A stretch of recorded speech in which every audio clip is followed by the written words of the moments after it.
a lot is going on, and it's time to talk about it. So, where do you want to get started? I mean, I feel like we've been on a roller coaster since Friday, and I mean, really, the roller coaster started with the Daytona album, and then it's like it dipped into Duppy, and then it dipped again into the Pusha T response. But I mean, we could start with the album as a whole. Uh, 7 tracks, I think that should be like the new wave, the way, when Graduation came out, 13 tracks was like the new wave for rap albums. Because at the time, it was like rap albums were like 20 songs in that era. Yeah, And I think it went down to 13. Like the 13 to 17 range seems to have been like the sweet spot for the past few years. And then recently went back up to like 20 or more tracks because artists are like thirsty for streams now. But he just came out with 7 and showed us like you could really do some damage with 7 tracks, and yeah, it could be more fire than a 20-track album. yeah. The only issue I see with 7 tracks in terms of the longevity of the album Hmm. is you as a listener can't really get lost into the album. For example, I'm looking at this album. It's 21 minutes long. 7 songs or not, it's 21 minutes. Oh yeah, it's a There, quick repeat. yeah, there are some albums that might be 60 minutes, 70 minutes. Those you can just kind of get lost in it and have it go on in the background, or Mm. you can fall asleep to it. And I certainly think there's a beauty in getting lost in an album, kind of like you're getting lost in a different world. That's Um, true. It's like an a escape definite, from reality. yeah, and I see that. Just a couple of albums that come to mind that you can really get lost in is Take Care, My Beautiful Dark and Twisted Fantasy, um, listen to Trilogy. You can really immerse yourself into a different world and kind of just zone out. With Daytona, it's kind of just like a quick 1-2 punch. But what I really like about that is just it's pure quality. Oh yeah, it's quality over quantity any day. Yeah, And I think the other thing is I hear what you're saying, but this one it's like it makes it so easy to repeat, yeah, which in a way is enjoyable, but at the same time in like this like hyper content driven world, like okay, for example, J. Cole's album came out 2 or 3 weeks ago, and it was what, like 15, 17 songs. I enjoyed the album. I replayed it a lot over like the course of 10 days, and now I'm like over it. Like I'm not going to go back to it for a while probably. hmm um and that was like a 17 track album. So I'm like, a 7 track album is like, because you're going to be able to repeat it so many times, like walking home from work, you got one listen in, like hmm sitting down for a bit on your phone when you get home from work, you've got a second listen in. And it's like I feel like in less than 10 days I'll be I'll be over it. I mean, that's guaranteed just because Kanye's dropping Friday. I'm assuming by Friday I'm not going to be listening to Pusha T anymore. And No, you're not. and that's no hate to the Daytona album. I love it. Like Pusha T's in my top 5. So I'm always waiting on his projects, but it's like I've consumed it so many times that by day 7 I'm gonna be like, I'm gonna look for something else. Maybe I'll finally jump into Rocky, but in this case I'm probably not jumping into Rocky because Kanye's dropping Friday. So then I'm for sure not going Hey back. man, I don't know what Rocky was thinking dropping his album last, or Yeah, I don't know what he's doing dropping his album I wonder if he knew. during now. Yeah, Because I like mean, you Kanye can had always those. change it. I mean, but it was a surprise drop as well. Like we didn't know he was dropping until Thursday, and Ye- it was like we found out at the same time that that Pusha T's like listening party happened Wait a because minute. So Rocky is doing a surprise drop in the middle of Yeezy season. yeah, or good season or whatever. Like, what are you doing, Rocky? I don't know. I mean, he had so like last week part of his like album rollout was he like did an interview, an exclusive cover interview with Complex, and like apparently he shared the release date with the interviewer but didn't share it to the public. And I was like, okay, Rocky, whatever. I'm guessing this is coming out soon. Um, and sure enough, it was Friday. But I guess the thing is like Kanye had these album announcements, but then when he like what was it last week where he had that video of him like doing the Kanye head bob to a beat. I think I'm familiar with that. Yeah, and he had the dry erase board. Yeah. It just didn't look like the dry erase board. The status of like the albums, it just didn't seem like the dates were gonna be uh like the deadlines were gonna be met. Just from that dry erase board, I'm like, I see Pusha's like majority done, but can he finish it in a week? I don't know. Like I wasn't confident, and I wonder if Rocky was like, yeah, he probably just wasn't thinking about who's dropping, and then out of nowhere it was like Pusha T listening parties everywhere, you know? Yeah, I mean that's bad marketing on Rocky's part. Like Yeah, it was Pusha T listening party, Pusha T Hot 97, Pusha T Breakfast Club, Pusha T everything. yeah, but I all mean, that, mind you, all that happened on Thursday. So like Rocky was doing his rollout on like Monday, and we were like, oh, okay, maybe Rocky about to be promoting for like 2 weeks straight because we don't know when he's dropping. And then all of a sudden, Pusha T, like 6 interviews on Thursday, and everybody like got pre-listens to the album and the listening party, and then you saw like the Instagram live. So it was like, yeah, he just got smothered at the end of the day. That's what happened, and I played the album once and I'm like, I feel like this is something I could enjoy, but I'm just too sucked into Pusha right now to play yeah. this. So I didn't even like give it really a fair chance. What's really interesting about Pusha right now, and I want to dive into why he's in your top 5. I'm really curious, but Mm. um 18 to 20 years into his career, he's arguably the hottest and most popular that he's ever been. Yeah. And you don't hear that about anybody in music. Yeah, it's like he's almost bigger than he was during grinding. Dude, Like, he's bigger than he was ever, I think. yeah, it's weird though. It's weird to compare it because it's different eras. Like the grinding era, it was the era where like artists were selling 1 million a week like all the time because people went to the store and bought CDs. Yeah. Now it's like nobody buys CDs. People barely buy albums on iTunes. Really, people are just streaming. So it's like it's almost, yeah, he's like the biggest popularity wise, and definitely respect because it's like we saw that, oh, he could do this on his own without his brother, like without Mm-hmm. being in a group. So it's like, yeah, he is the biggest he's ever been, but if you were about to be like talking numbers, you'd probably be like, well, he just sold, let's say, I don't people were guesstimating he was going to sell like 100,000 this week. And compared to like the Clips days, they were like doing platinum plaques in a week. You know what I mean?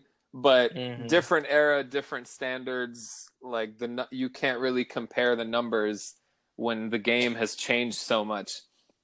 Yeah, and I'm not even specifically referring to numbers because you can't compare numbers in eras anymore. Yeah. I'm more so just talking about Status.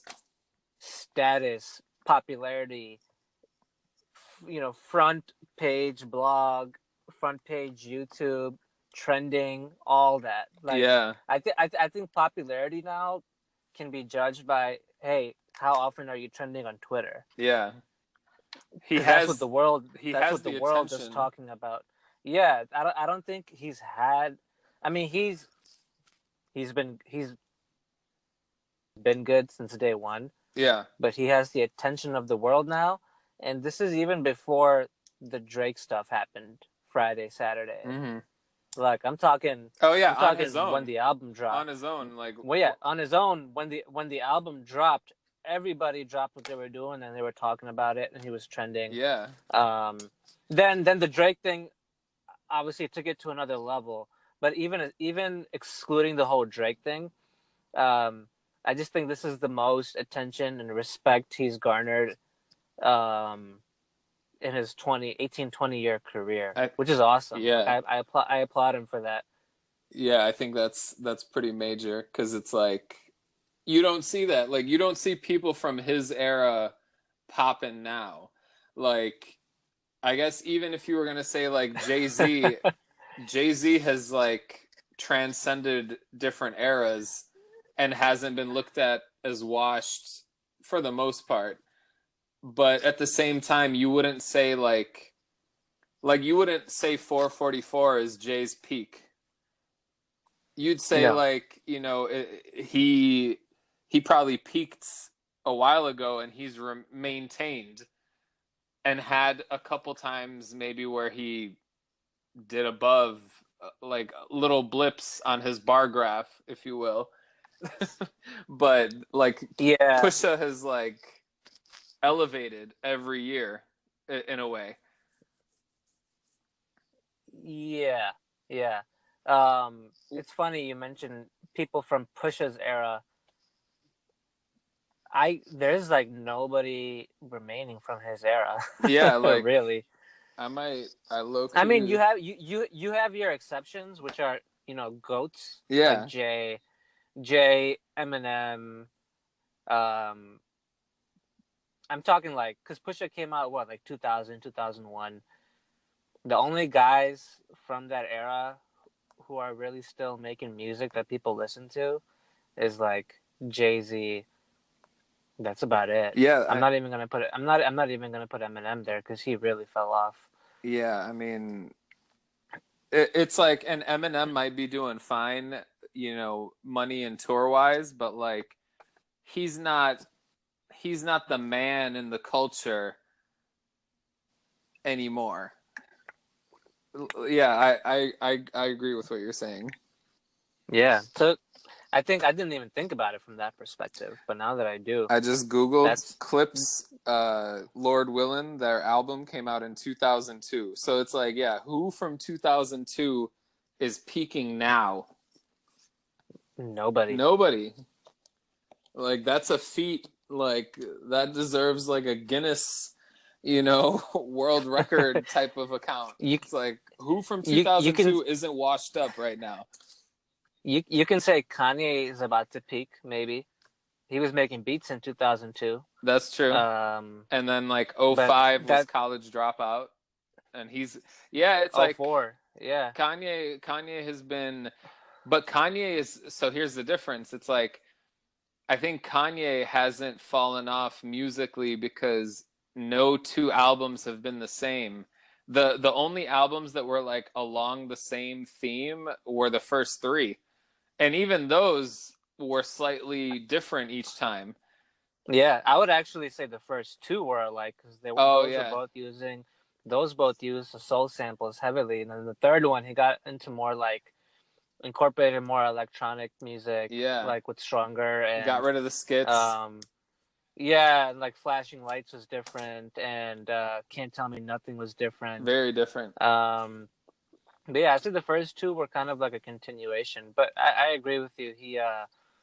He keeps evolving the music, but evolving or not, there's just not too many guys that are still here from that era, Hmm. um, which is pretty damn cool. Yeah, yeah, and I mean, when it comes to Pusha, it's like he might not be he might not be like evolving the raps, if like, because people love to say like, oh, he's been rapping about, selling coke for 20 years, but it's like he just finds a way to innovatively do it each time that Mm-hmm. it's interesting. So like, meaning like if you stripped it down to just acapellas, you'd still be entertained by what he's saying each time because it just sounds different each time on Yeah, each project.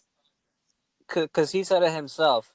He's very well aware that his subject matter is the same. Yeah. What he's doing now to challenge himself is taking the technicalities of being a better rapper and improving on that, such as better lyricism, better like similes and metaphors, different flows, and Wordplay. just wordplay and making just a more fine-tuned, cohesive body of work. And And he, that's what he's doing. He already has his core fan base. He's not really gaining any new fans. Like he has his fans, yeah. and he's making music for them, and those guys ride with it, such as yourself. Well, the other thing is, so his core fan base, like let's say Pusha T's core, like 2002 fan base, is like, the New York block boys that were like selling stuff out here for real, Yeah, for real. Like that's his and core. But and they're 40. They're 40 now, and they yeah, still dress like it's 2002. yeah, and it's like the difference is like he still has those guys because that's what they want to hear. Like they're not trying to hear the singing shit. They're like the New York goons that we always make fun of that, Yeah, that are just trying to wear their New York fitted cap over their ears and nod their heads, you yeah, know, and listen to Funk Flex. yeah, and listen to Funk Flex. Like those dudes are supporting Pusha all the way. Pusha attracts new people or like millennials like me or whatever because like his way of evolving is constantly working with uh like genius producers, whether it be Kanye or Pharrell Hmm. or Timbaland. Like he's working with like production goats, Yeah, and those guys are always changing it up. So yeah, by them changing it up, he's like got to change his flows up and like try new things. And he's also somebody that's always like embraces the youth and is trying to work with people. Like Pusha T had a couple songs with Future when Future first popped, and they were hard. Like he had Future on his first album. He was on Future's Honest album. Like he was like one of the early like rap purists to be down with Future when people were like, "What is this Future nonsense?"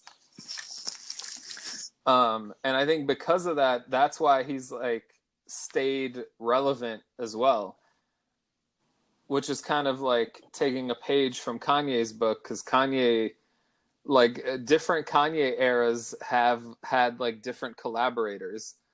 hmm It's like 808s was like T-Pain, Kid Cudi. Um, My Beautiful Dark Twisted Fantasy was like Kid Cudi, Sci-Hi. Uh, yeah, Cruel Summer was like Travis Scott. And then what came after that? Then like Yeezus was like kind of a little bit, I guess Travis sounding in a way, but I'm trying to think who else he was collaborating with on that. I guess. you had King Los, Chief Keef. Oh yeah, I don't know who the producers are on that I project, know. but they're all hard. Yeah, like he had Rick Rubin in the studio a lot. Yeah, Um, and then the recent one, Pablo, was like Chance. It was like the biggest collaborator on that. I mean, everybody and their mother collaborated on that album from the yeah, track lists we were seeing like floating around. But I yeah. mean, Drake. Chance was a huge part of that. Yeah. I think one thing about Pusha T that he's always done is deliver consistently fire verses. Oh yeah, whether it's a feature or a solo track. Yeah, like he'll never. I don't think he ever steals his show because he's so constant. But it's always like a necessary added verse that fits in very well. He's kind of like Scottie Pippen to Michael Jordan. Hmm. You know what I mean? I think Like the first Pusha T verses that like started making me like, yo, this guy is like gonna be one of my guys. It was like on My Beautiful Dark Twisted Fantasy, the Runaway verse, and his yeah, even his verse on So Appalled. And I'm trying to think if he had any other verses on that album. I'm sure he had other Good Friday tracks, but I was like, yo, this guy is like fun. Like, yeah, like right now when you mentioned those two tracks, he's the kind of guy who just blends in so nicely and does such a good job that you sometimes overlook it. mhm. But if you go back and listen to those tracks, you're gonna know all of his Yeah, words. you're like, dang, I didn't know I was a fan. Yeah, Almost type thing. Or yeah. the I Don't Like remix. Like he went hard on that I Don't Like Oh, remix. yeah. Even Mercy, Oh yeah. Lambo, Mercy, Lot go, she go wherever I go. Like I was listening to Cruel Summer today. I'm like, holy shit, Pusha is All over this. carrying. Pusha's carrying that album, in my opinion. Man, I gotta go back. Oh, and I'm sure he was on New Godflow, I think, on there too. Oh yeah, Yeah, yeah, he had a hard verse on that. I gotta go back to that album. I It was th- definitely him signing to Good is when like I was obviously like in 2002 we were in like seventh grade type or sixth grade type shit. So like junior high we heard Grindin' on 106 in Park and it was like this is cool. But I didn't actually listen to a full Clips album until college. And I liked it. I was entertained, but like my Pusha T fandom started when he signed to Good and started yeah, killing verses on Good music. yeah. You know, after listening to Grindin' like 10 times this week, I, I might have to like squeeze that into my top 10 songs of all time. Oh, you got to. It is so hard, and the hook, I mean, Pharrell made like, that beat with his mouth. Like he he did. I'm pretty sure he was like clicking his mouth and like banging on a table, and that's the whole beat. If you listen oh man, closely.